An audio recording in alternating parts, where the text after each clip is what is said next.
Hi, I'm Christine and welcome to this week's episode of Vitality Kitchen.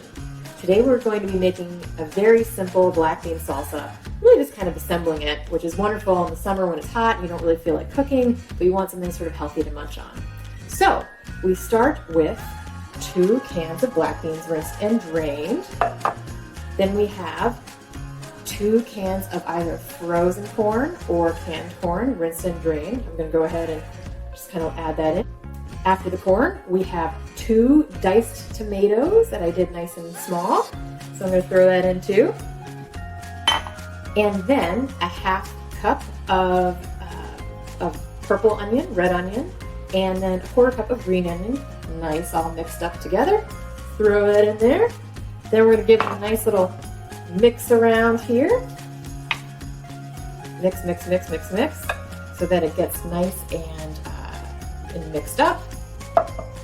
If you're feeling very fancy, you can cut up a quarter cup of cilantro. I just have a packet of cilantro that I'm going to go ahead and do today, just because I didn't have enough to use the rest of the bunch, but this works just as well. And then last but not least, we have the juice of 2 limes. So I like to go ahead, or 2 tablespoons rather, of lime juice. So I go ahead and I squeeze that one. This is one of my favorite things to do in the kitchen, one of my kids' favorite things to do in the kitchen. Just it's fun to squeeze stuff.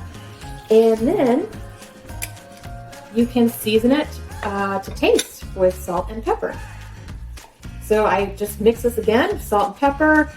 If you have anything else, if you want jalapenos, you can add it. But it looks very beautiful. And if you have other things like avocado, things like that, you can always throw it in if you'd like.